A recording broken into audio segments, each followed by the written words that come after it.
Terima kasih Apoteker Chandra Wijaya atas paparannya yang sangat menarik dan tentunya pasti bermanfaat sekali untuk teman-teman terutama yang bekerja di pelayanan di rumah sakit. Dan selanjutnya adalah kita akan memasuki sesi kedua. Namun untuk para peserta jika sudah punya pertanyaan-pertanyaan silakan bisa mulai menulis di fasilitas Q&A ya, nanti akan dipilih dan akan dijawab secara lisan oleh apoteker yang dituju ya, nanti tolong jangan lupa menyebutkan nama kemudian ditujukan kepada siapa dan pertanyaannya. Baik, selanjutnya saya akan mengundang narasumber kedua. Narasumber kedua adalah Apoteker Mawardi Ihsan, MSc. Beliau adalah sekarang bertugas sebagai dosen di Fakultas Farmasi Universitas Gadjah Mada. Beliau juga pernah menjadi praktisi di Rumah Sakit Akademik Universitas Gadjah Mada. Pada sesi ini beliau akan menyampaikan tentang bagaimana penggunaan obat NSAID atau non-steroid anti-inflammatory drugs pada penderita COVID. Waktunya sekitar 30 menit. Apoteker Mawardi, dipersilakan. Ya, silakan.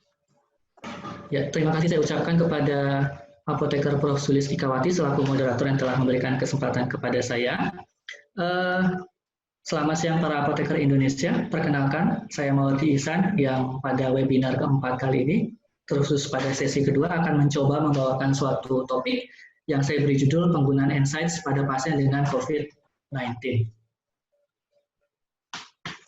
Ya, agar lebih memudahkan kita dalam mempelajari dan memahami materi yang akan saya sampaikan, kita awali dulu dengan tujuan pembelajaran.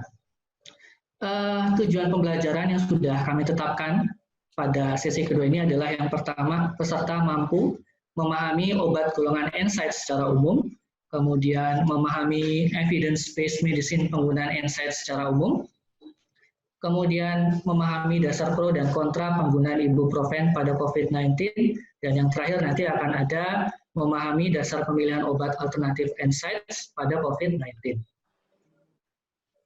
Ya, selanjutnya ini adalah gejala COVID-19. Saya yakin para apoteker se-Indonesia sudah pada mengetahui ya bahwa gejala coronavirus itu dia sangat bervariasi, tetapi 3 yang paling sering itu adalah demam, kemudian batuk, dan yang terakhir adalah sesak nafas. Namun demikian, ternyata tidak hanya itu gejalanya. Ada juga gejala yang dalam bentuk nyeri, misalnya nyeri otot, nyeri tenggorokan, dan nyeri kepala. Oleh karena itu, NSAIDs dibutuhkan pada COVID-19 ini adalah dalam rangka untuk mengurangi atau mengatasi gejala-gejala tersebut, terutama dalam gejala demam. Nah, sebelum kita memulai lebih jauh, ada baiknya kita mengulas balik kembali. Saya yakin para apoteker Indonesia juga sudah paham ya dengan mekanisme aksi NSAIDs, tapi nggak apa-apa kita review ulang, bahwa mekanisme aksi NSAIDs itu diawali dengan stimulus proinflamasi, yang mana stimulus proinflamasi ini kemudian akan membuat membran fosfolipid mengeluarkan asam arakidonat, yang mana nanti asam arakidonat akan ditransformasi oleh enzim siklooksigenase menjadi prostaglandin.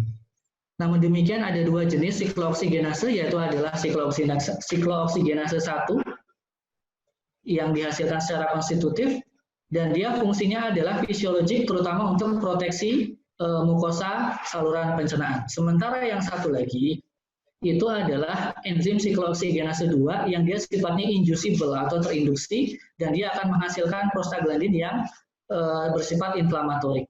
Nanti prostaglandin ini akan menyebabkan inflamasi, nyeri, kanker, dan mungkin demam termasuk di dalamnya.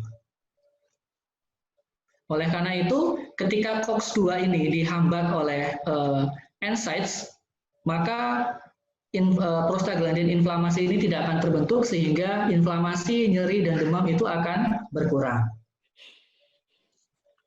Oke. Kemudian tidak kalah pentingnya juga apabila kita mereview kembali apa sih efek samping dari NSAIDs yang paling umum, dan saya yakin para apoteker Indonesia juga sudah pada tahu bahwa efek samping yang paling sering terjadi dari penggunaan NSAIDs adalah efek samping saluran pencernaan. Namun bagaimana mekanismenya? Di sini sudah saya bawakan sebuah gambar bahwa NSAIDs itu nanti akan menghambat enzim sikloeksigenase, yang terutama adalah COX-1, yang nanti akan menyebabkan peningkatan sekresi asam lambung, penurunan mukus, penurunan jumlah mukus maksudnya, dan juga penurunan sekresi bikarbonat lambung, dan sebagainya, yang mana ini semua nanti akan menyebabkan efek samping saluran pencernaan. Nah, apabila efek samping ini dibiarkan terus-menerus dalam keadaan yang semakin memberat, maka nanti akan bisa menyebabkan perdarahan gastrointestinal bagian atas, misalnya contohnya adalah perdarahan lambung. Nah, apa buktinya NSAID bisa menyebabkan perdarahan lambung? Ini sudah saya bawakan sebuah hasil penelitian yang mana disajikan dalam bentuk tabel, yang mana tabel ini menunjukkan 6 buah jenis obat NSAID, yaitu adalah ada ibuprofen, naproxen, diclofenac, indomethacin, piroxicam, dan ketoprofen. Apa yang bisa kita interpretasi dari tabel ini? Yaitu adalah bahwa ke-6 jenis NSAID ini dia akan meningkatkan kemungkinan seorang pasien penggunanya mengalami perdarahan lambung. Yang paling rendah itu adalah ibuprofen. Bagaimana profilnya? Ibuprofen dia 1,84 kali lebih mungkin mengalami perdarahan lambung. Sedangkan yang paling tinggi siapa? Yang paling tinggi adalah piroxicam dengan 7,43 kali lebih mungkin mengalami perdarahan lambung. Kemudian ada bukti lain, yaitu saya sajikan dalam tabel ini. Masih sama, mungkin angkanya berbeda. Yang tadi ibuprofen sekitar 1, sekarang 2,69. Tapi yang penting dari kedua tabel tadi, itu bukanlah angka-angkanya, tetapi interpretasinya, yaitu adalah bahwa NSAIDs itu secara konsisten akan meningkatkan kemungkinan terjadinya perdarahan lambung. Dan selain itu yang penting juga diingat adalah berdasarkan tabel yang sebelumnya dan tabel kali ini, bahwa ibuprofen tetap menjadi yang paling ringan kemungkinan perdarahan lambungnya, disusul dengan diclofenac, dan yang paling tinggi ada piroxicam dan ketorolac. Piroxicam 9,94 kali dan ketorolac sampai 14,54 kali. Ya, tadi sekilas mengenai NSAID. Sekarang kita beranjak ke COVID-19. Di sini sudah saya bawakan 2 buah tabel. Tabel karakteristik pasien dengan COVID-19.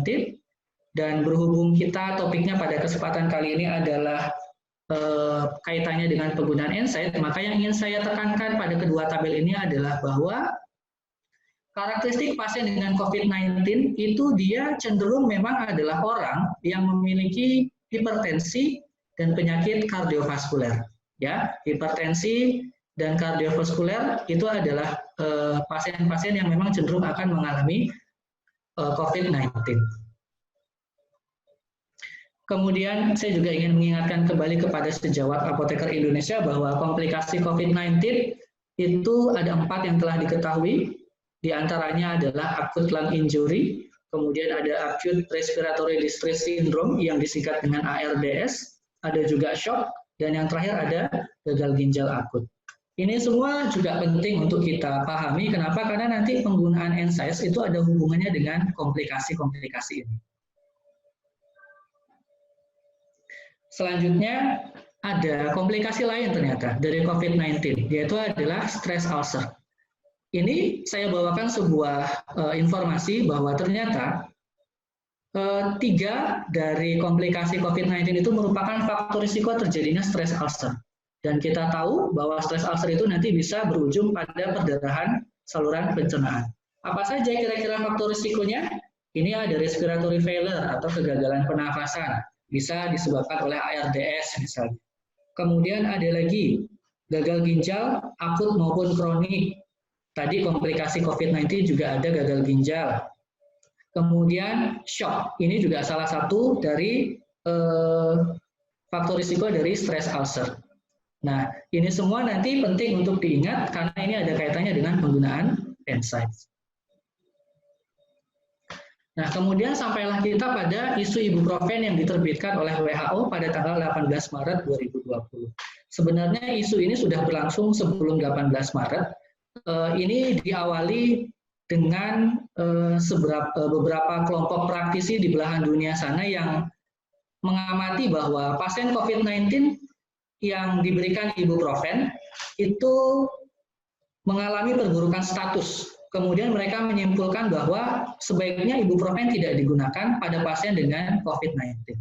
Awalnya pun WHO itu menyarankan untuk tidak menggunakan ibuprofen pada COVID-19.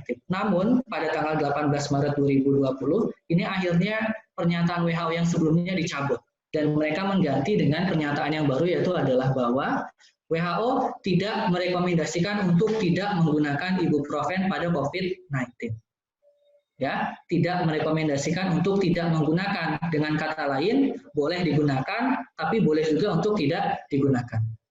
Membingungkan memang, karena memang pernyataannya disampaikan dalam bentuk double negatif atau dua pernyataan negatif. Tapi intinya adalah menggunakan ibuprofen itu boleh, tidak menggunakan juga boleh pada COVID-19. Kenapa? Karena WHO melihat dasar-dasar atau bukti-bukti ilmiah terkait penggunaan ibuprofen pada pasien COVID-19 itu masih belum cukup. Oleh karena itu WHO tidak jadi untuk tidak merekomendasi tidak menggunakan ibuprofen. Kemudian yang pertama kita akan membahas mengenai dasar kontra untuk penggunaan ibuprofen pada COVID-19. Secara umum, pertimbangan kontra untuk penggunaan ibuprofen pada COVID-19 adalah berdasarkan pertimbangan molekuler dan pertimbangan keamanan. Pertimbangan molekuler itu kaitannya dengan peningkatan ekspresi ACE2, sedangkan pertimbangan keamanan itu berkaitan dengan perdarahan saluran pencernaan, perburukan penyakit kardiovaskuler, gagal ginjal, dan ada efek menutupi gejala-gejala perburukan infeksi. Yang pertama tentang menutupi gejala perburukan infeksi, itu maksudnya adalah COVID-19 itu apabila dia memburuk pada seorang pasien, itu bisa ditandai dengan demam yang semakin meningkat. Tapi itu demam yang suhunya meningkat itu tidak akan terpantau dengan baik apabila pasien tersebut menggunakan ibuprofen karena dia memiliki efek antipiretik. Nah, sedangkan untuk yang perdarahan gastrointestinal, tadi sudah saya sampaikan sebelumnya bahwa pertama efek samping NSAIDs itu memang dia bisa menyebabkan perdarahan saluran pencernaan kalau misalnya digunakan. Kemudian dari sisi komplikasi COVID-19 juga dia pada akhirnya dia bisa menyebabkan stres ulcer yang dia mendukung perdarahan gastrointestinal. Nah, sisanya nanti akan kita bahas kemudian. Nah, yang pertama ingin kita bahas di sini adalah aspek penting pada biologi COVID-19. Tadi saya sebut-sebut sedikit mengenai S2 atau ACE2. Nah, ACE2 ini saya yakin juga sejawat apoteker sudah pada paham ya. Intinya adalah bahwa ACE2 itu merupakan seperti pintu masuk, jalur pintu masuk dari virus untuk masuk ke dalam sel inang yang nanti kemudian di dalamnya dia akan bereplikasi. Setelah bereplikasi dalam jumlah yang banyak, nanti dia akan menimbulkan sakit pada penderitanya. Sehingga ACE2 sekali lagi ini adalah merupakan suatu jalur atau pintu masuk dari virus untuk masuk ke dalam sel inang dan kemudian dia bereplikasi dan menyebabkan sakit pada penderitanya. Tapi bagi para praktisi yang masih tetap pro untuk menggunakan ibuprofen itu alasannya sederhana saja, yaitu adalah bahwa semua kontra tersebut itu belum memiliki bukti yang kuat. Jadi mereka hanya membawakan satu alasan, yaitu adalah bahwa semua kontra tersebut belum memiliki bukti yang kuat.